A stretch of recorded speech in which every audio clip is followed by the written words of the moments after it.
Monggo Mas. Iya, Pak. Monggo, Pak.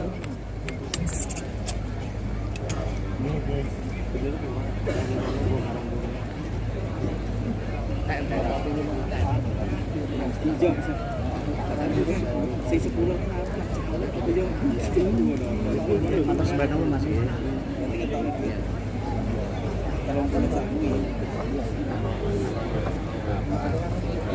Kilometer.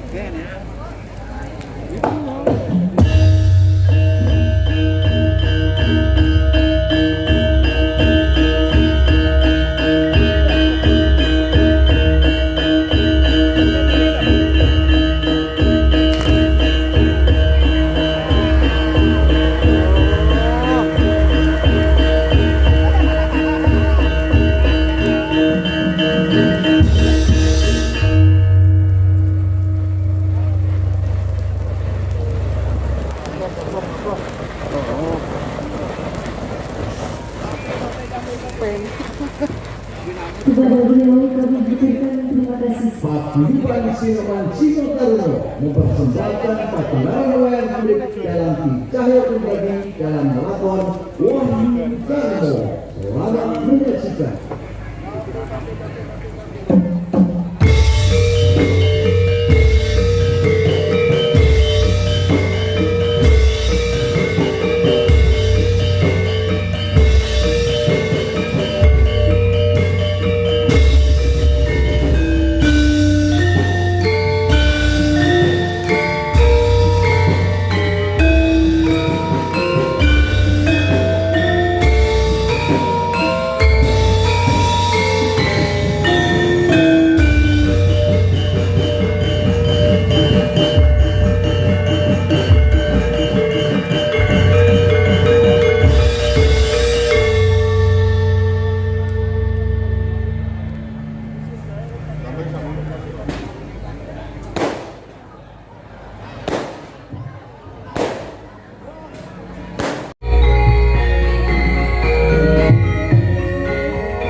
sakno kumpul dhewe. Wong sukan dadu mongko pokoane negara. Nyatane kowe kalah. Rolas taun kowe dulurmu lakoni dadi wong buangan. Kowe ana tengah alas kamoko.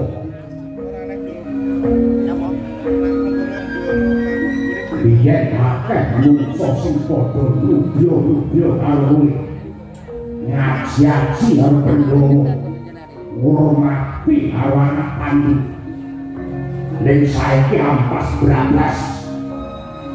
Wis dadi wong larat sakat. Wis dadi kere. Ning alas ora iso mangan. Tanggung mati kawiren.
Ora ana nami detunge lakon kang wis lakon.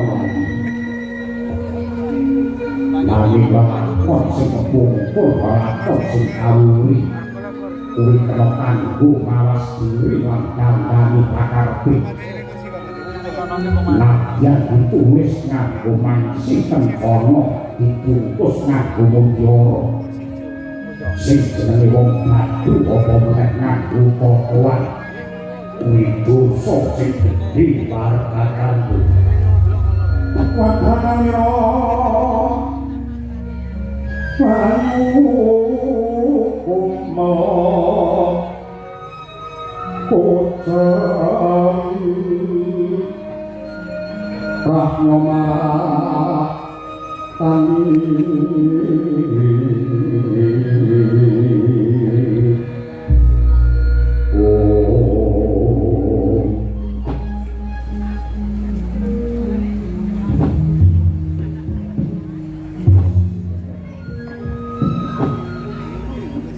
Dimas Kudoro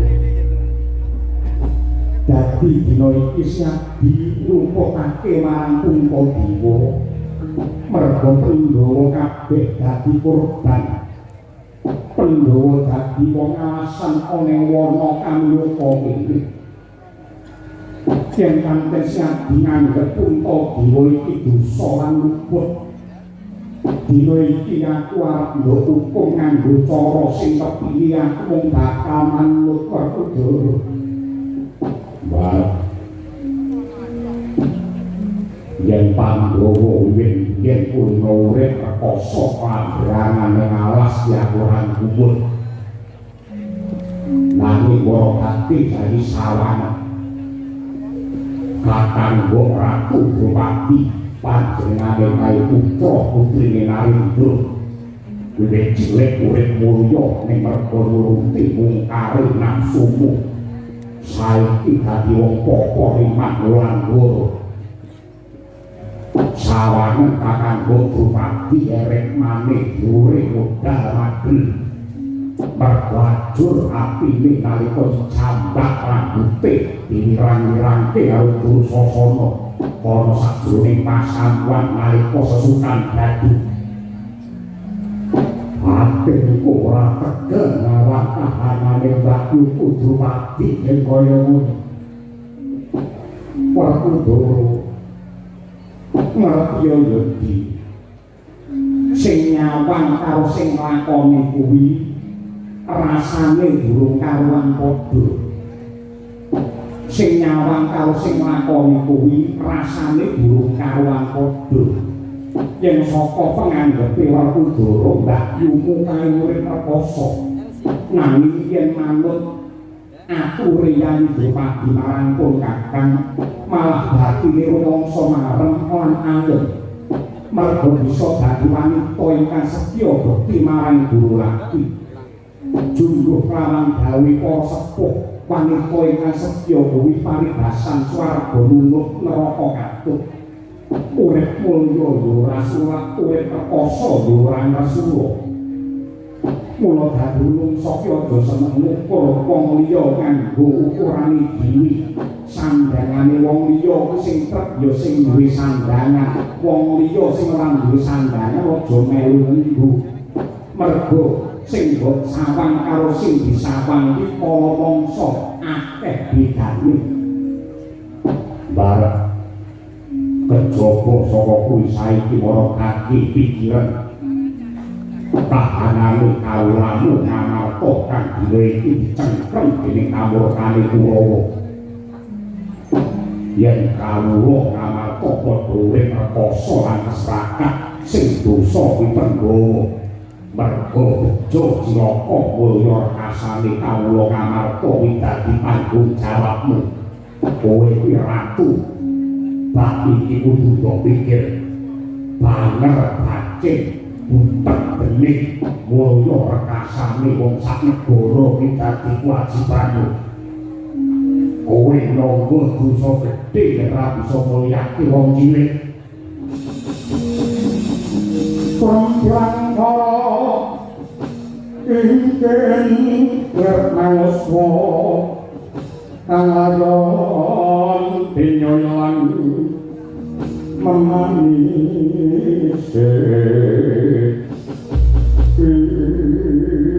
Wakudara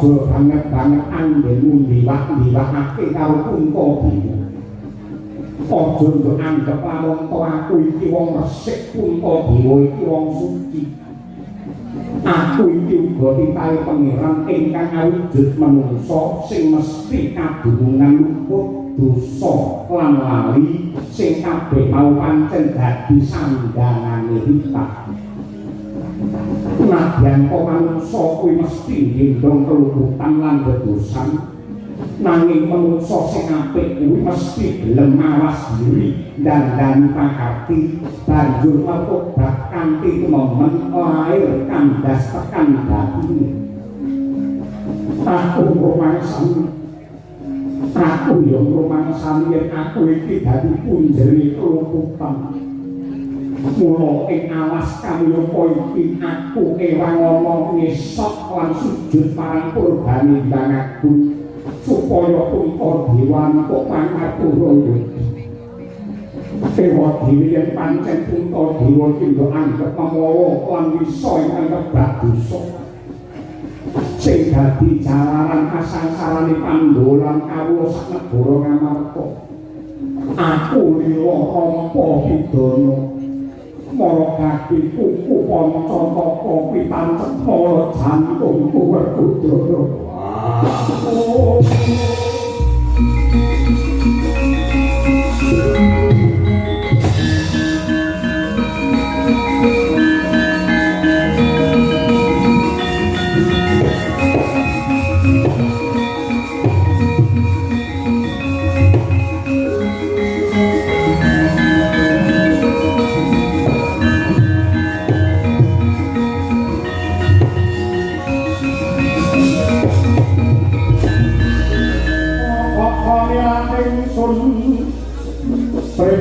Mas pokong ijeo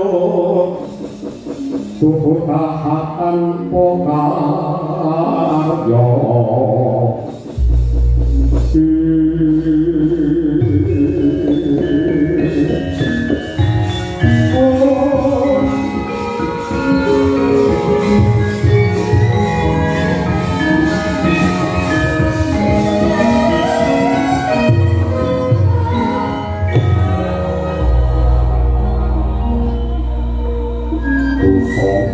sing tak indung yen nampi waktu joro teko mentolo karo kowe karep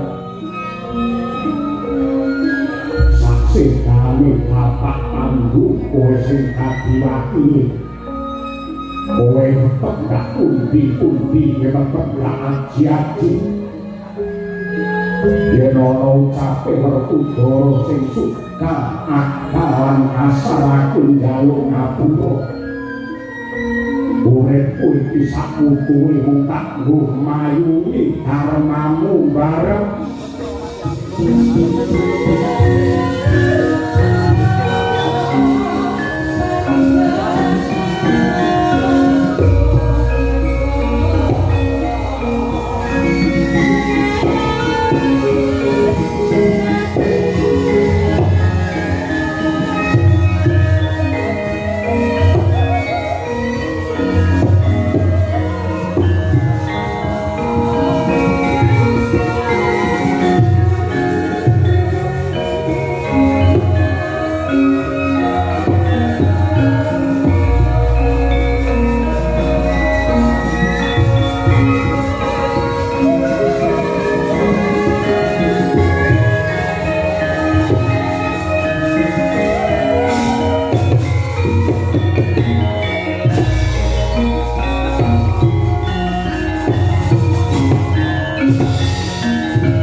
kakak maranipun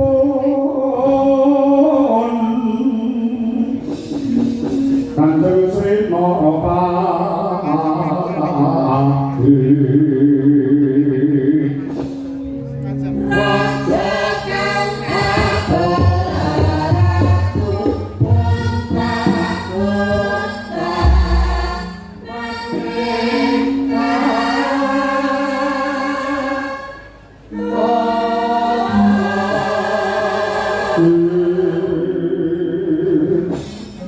jagat diwukato yen jagat manes upo bobo bruno Paman Patih Haryo Sepuluh indikasi sakrampunge pasilakan agung negara mesti ngomong aku nganti marang Sentana Praja lan kakangku Kurawa Buddha marang Kamiloko sing perlu ngece karo para Pandhawa sing dadi wong alasan wis 12 taun mung kali setahun dipameri panganan sing enak unjukan sing seger men saya kaliran men saya mudah lalu tadi nek ketemu karo wujute buta sing idrak-idrak jogetan sing yahene kali joget Nengang saya ini kedaipun kados mekaten kedah ngertos kalian pun sewu peraken adicoreng sampun kabadan ing atasipun wiwite mawon sampun dalu yen mangke jejer surat Bhatapita meniki mangke malah saya kesuwen pun ngaten kemawon mergo tiyang mirsani semonten kathahipun iku nuwun sewu boten butuh suluk boten butuh wejangan boten butuh pidato sing dinteni mung ego lan sinden tiyang mirsani niku jinise werni-werni wonten pancen nggatekke crita nggatekke lakon wonten sing nggatekaken piwulan wonten sing mriki butuhe ndelok lelucon wonten ugi sing butuhe mung ngarep nyawang sinden sing teko kene butuhe nyawang sinden wonge teko salah semonten kakak bila enggak paling dawuh kemawon Sopun Bodi Yedara Kepang Sarto Lati Wanu Olo Angko Kolo Menika Ratu Saking Negari Dewa Barong Atmajanipun Suwardi Prabu Nagakaya nami kula pun Nagakaya Prabu Nagakaya Kasindian Yektosipun kula menika badhe takon stinggil sowan wonten ngarsa Paduka Siwun Prabu Duryudana kekadak wonten kata wates mriki pinanggih kaliyan Paduka mila sisan damel kula nyuwun panglah kula badhe matur Bapak sing bakal nglakoni napa kuwi nuwun sewu tiyang sepuh kula Rama Prabu Nagakaya rumiyin menika pejah ingkang nyirnakaken inggih satriya Ngastina kawi Ratu Ngastina Muni ingkang kekasih Raden Pandhu utawi Prabu Pandhu Dewanata. Saged kula jejer dados anak bisa mipul dhuwur mendem jero ngaromake asmane wong tuwa mulyakake tiyang sepuh ingkang sampun suwardi. Inggih nadyan nuwun sewu kabaripun Prabu Pandhu sampun sedo ning Pandhulan anggadhahi pedhakur ingkang naminipun Pandhawa Puntadewa Werkudara Jalaka kembar Nakula Sadewa. Kula kepengin lebur cinta, kula kepengin males ati, gandeng sampun kawuka bilih para Pandhawa menika mangsalipun Paduka Siwun Prabu Duryudana mujudaken klinik tuwuh netra satru ing cangkrakan. Kula nyuwun palilah kula dadi babrati para Pandhawa bagus. Rinangko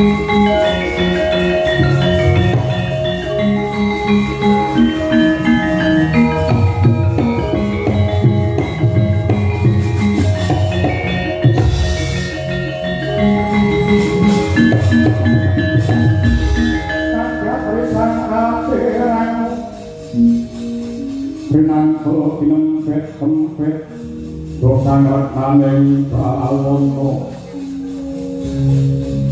yo situk kangwan ape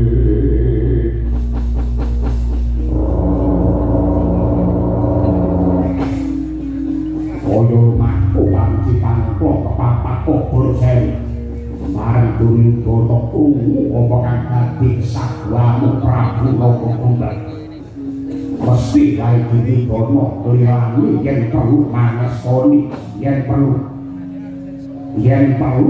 bisa materi para pendowo bakal tak parikan jaran gede separuh ini negara mesti wenehake barang kowe aja hidup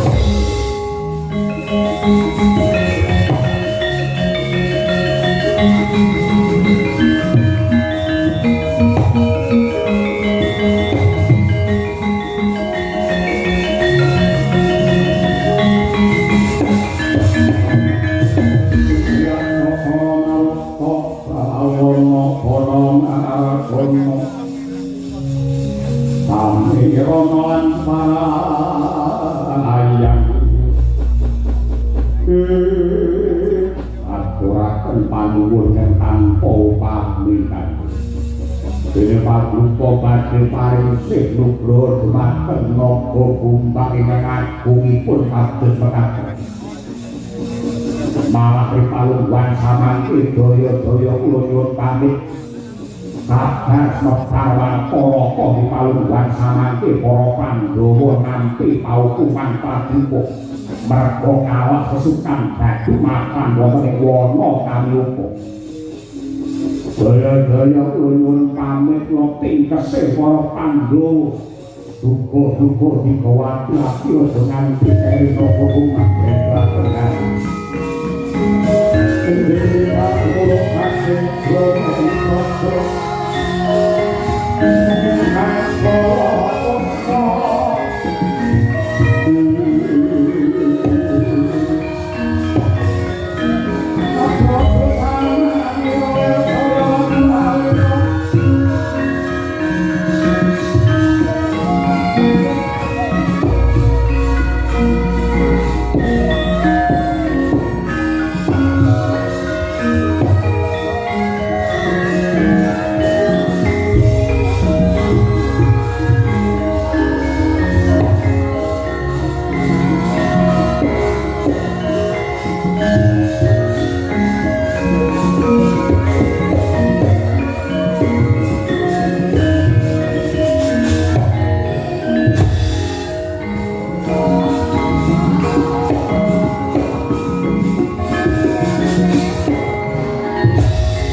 anak Prabu Purwati.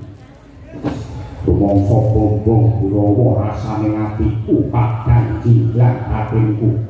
Anggenku mungkin sono supaya Pandhawa kang mati sekarat oleh wana kamiupa ora urung bakal lakon.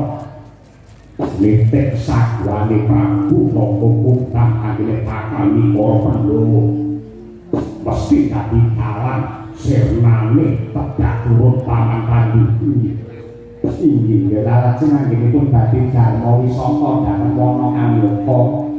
Paduka sangadang Kurawa kanthi suka marisuka ngasta daharan kathah pramirasa unjukan ingkang seger lan tetep badhe dipun tindakaken kudu dinikake. Menpora Pandhawa saya ngenes ngerti wong mangan enak uturipun. Nuwun sewu nggih, nuwun sewu. Pasipun kula menika tiyang sepuh, wajiban kula menika caos timut dumateng nuwun sewu anak Prabu Sakadang Warasata Kurawa. Mbok nggih sampun. Boten menika paduka mila sia-sia dumateng para Pandhawa. Kawontenipun Pandhawa sak mangke menika sampun wujudaken bab ingkang nesaken sanget sengsara sanget. Para dewa albabé dipun paeka ing kados mekaten menika nuwun sewu napa boten nesaken. Kabeh jenenge musuh mesatu iki tetep badhe damel Pandhawa kanggo cara ora lem. Nggih monggo menawi kesepakatan kula namung caos kemur. Lan lampane kabar menika mesti kemawon badhe kinarya kaca benggala tumrap lampahan ing dipun pirsani dening jagat saisinipun nggih.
bendanyo manambah boyo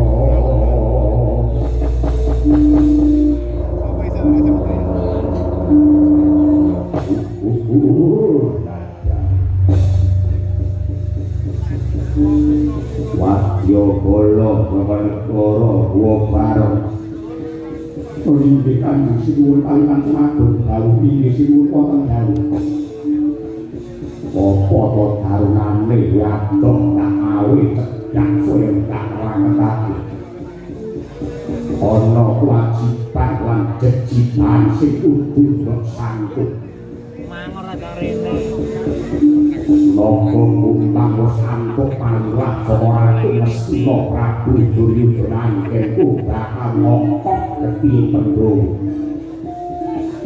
kula kaman kono ripalungane aja wedi kangelan tetakno prawadya bala saka kiri sawing ati budak marang wana kamyoko Sonji boten langsung kumisaken dalu kepanitun bidal benjang moko Nabian to sambung tolong limpah rambatan budak